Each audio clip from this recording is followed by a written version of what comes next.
Episode number 6, relative equal highs and relative equal lows. Okay, this right here, okay, is what makes index futures so great. This is why I love NQ. This is why I love trading the index futures. Unlike other markets, index futures have a tendency to constantly engineer these relative equal highs and lows every single day. It makes identifying the drawn liquidity very, very easy. An A plus setup is not A plus without relative equal highs and lows as a target. The beauty with index futures, like I said, it has a tendency to constantly engineer these relative equal highs and lows and constantly attack them every single day. This is there, okay? Relative equal highs and lows trading rules. If bullish, we target relative equal highs. If bearish, we target relative equal lows. If bullish, we have relative equal lows. Okay, so if we're bullish and there's relative equal lows, we wait for the relative equal lows to get taken and then engage the market. We use it as a key level and turtle soup. Okay, going back to what I said in one of the previous episodes, right? Every area that has liquidity has two functions, a drawn liquidity and a key level, right? Don't forget that.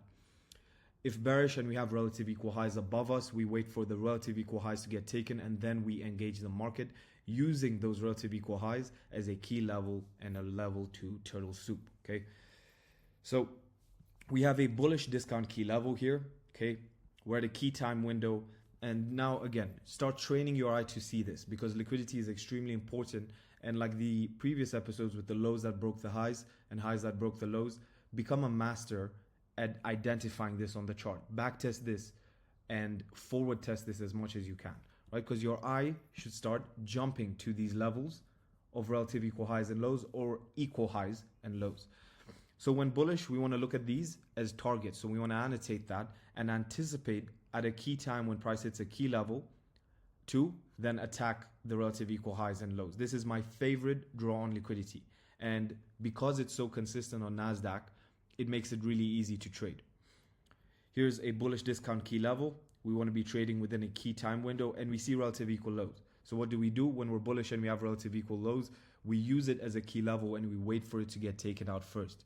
So we run out the relative equal lows and we then run for relative equal highs. Bearish example here, premium key level. We have a bearish bias on the day. Our eye should start jumping to relative equal lows as they're engineered constantly on NASDAQ. So it's not going to be, this is not something rare. Like I said, every day they're engineered. Okay, if we're bearish and we have relative equal highs, we wait for them to get souped and then we engage the market attacking relative equal lows. Okay, here's an example from the NASDAQ. This is a rejection block on the weekly time frame. We hit the rejection block here, okay, higher time frame. And now, what do you see here? Like, because when we hit a higher time frame key level, right, and we're expecting bearishness from here, right, start training your eye. And you can do that from these videos here, right? Your eye should jump to relative equal lows. Lots of stops here, lots of retail liquidity resting below. Anticipated, again, the market efficiency paradigm we talked about in the lows that broke the highs and highs that broke the lows.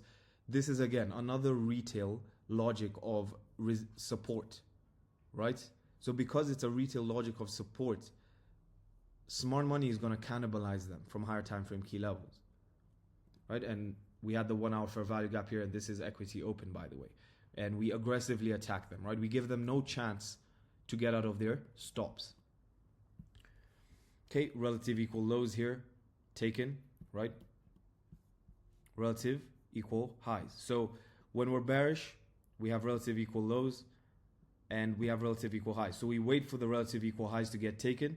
And then what do we attack? Relative equal lows. So if we were bearish here, okay, we wouldn't be shorting within this small little fair value gap that you see there.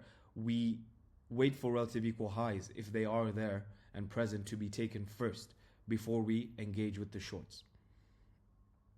Okay, looking at the framework here, we're in discount of this here. We run out a previous day low. This is equity open, this candle here. This is a 10 a.m. news event. Okay, now take a second here, okay, pause, okay, because I know many of you are going to miss this one. What do you see? Look at the whole chart.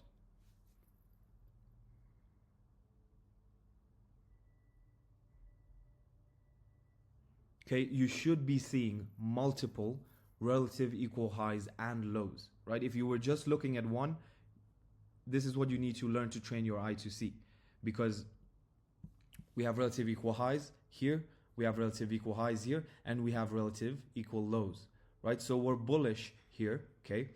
And we have relative equal lows, we have all of this. We wait for the relative equal lows to get engaged here at equity open, by the way, and then we start to attack relative equal highs. So in London session here, this is 3 a.m., London session attacked relative equal highs, right? Then just before equity open, we engineered relative equal lows with these relative equal highs just above us. We anticipate the run on relative equal lows when we're bullish, and then attack relative equal highs. Okay, and this is going to be really, really important for the equity open. Our model in the equity open, using these relative equal highs and lows and really training your eye to see this is super important. That $60,000 that I made in 3 days, every single trade had relative equal highs or lows as a target. Okay, that's how important it is.